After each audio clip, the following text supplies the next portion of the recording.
Graça e paz aos irmãos, a todos os nossos ouvintes do nosso canal. Se você não é inscrito, se inscreva para ajudar a propagarmos a palavra de Deus e ative o sininho para você receber sempre uma mensagem da parte do Senhor na sua vida, amém?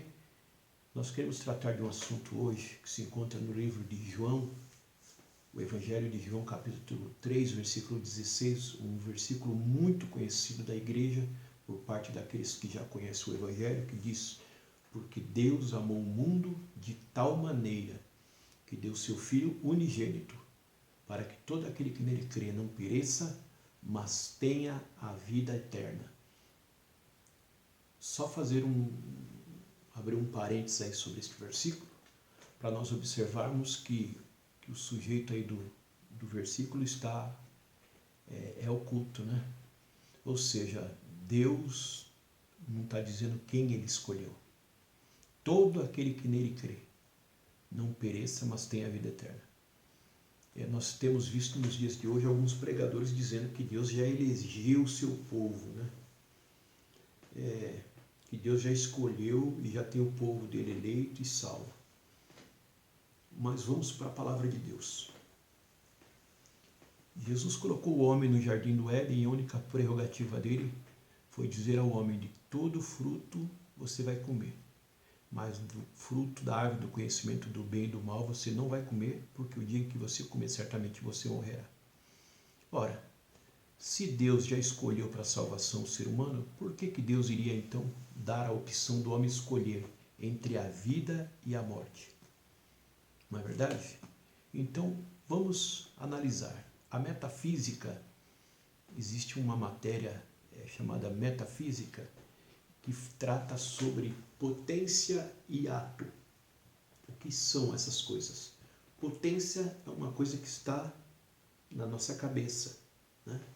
Você tem uma planta de uma construção de uma casa na sua cabeça. Enquanto ela está dentro da sua mente, ela é uma potência. Existe a possibilidade dela vir a existir ou não. Agora, tem o ato. O que é o ato? Quando você tira da sua cabeça esta planta, você põe ela no papel e você realiza a construção, ela deixa de ser uma potência, uma possibilidade, e ela passa a ser o ato. E algumas pessoas então perguntam: mas se Deus já escolheu o seu povo, por que então ele permite que o mal existe? Se nós observarmos ao longo da história e dentro da palavra de Deus, você vai observar que o mal é a ausência de Deus. Não é verdade? O mal é a ausência de Deus. A Bíblia diz: Deus amou o mundo de tal maneira que deu seu Filho unigênito, para que todo aquele que nele crê. Então você está abrindo um parênteses para uma opção: crer ou não. A Bíblia diz que o crer vem pelo ouvir e o ouvir a palavra de Deus. Aqui no caso, nós temos a clara convicção de que Deus está dando uma oportunidade. Tiago 4,8 ele diz assim: chegai-vos a Deus e ele chegará a vós. Então, é claro, é muito nítido a posição de Deus em respeitar o livre-arbítrio, o direito de escolha do homem. E aí, então, se existe o ato, né, se existe a potência, se existe que é na minha cabeça uma coisa que está na minha cabeça e que eu posso pôr ela, fazer com que ela venha existir ou não, e existe o ato, que é a concretização desses pensamentos. Então, por que Deus permitiu? Vamos analisar. Por que Deus, por exemplo, permitiu que Hitler matasse 6 milhões de judeus? Por que Deus não impediu isso, impedindo o nascimento de Hitler quando criança? Porque Deus não barganha com o seu caráter. Não é verdade? Deus não barganha com o seu caráter. Se Deus diz que você tem o direito de escolher, a Bíblia diz que diz assim: eis que ponho diante de vós 2 caminhos, o da vida e o da morte. Então você tem a opção. A Bíblia diz que ele está à porta batendo. Se você abrir a porta do coração, deixar ele entrar, ele vai cear com você e você com ele.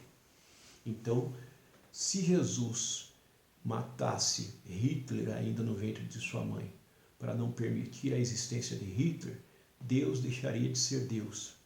Ele estaria descumprindo um dos seus maiores, dos seus maiores predicados, que é o seu caráter. Deus não barganha com o seu caráter. Se ele diz que você tem direito de escolher o seu caminho, você tem direito de escolher o seu caminho. Então Deus permitiu que Hitler deixasse de ser uma potência, né, para ser uma realidade, um ato. Hitler veio ao mundo, cresceu, uma pessoa normal, mas em determinado momento da sua vida ele optou por destruir, por matar e destruir os judeus. Foram 6 milhões de pessoas mortas, né? Um dos maiores sacrifícios já realizados na humanidade. E alguém pode dizer, onde estava Deus? Deus estava no mesmo lugar que quando seu filho Jesus morreu na cruz do Calvário.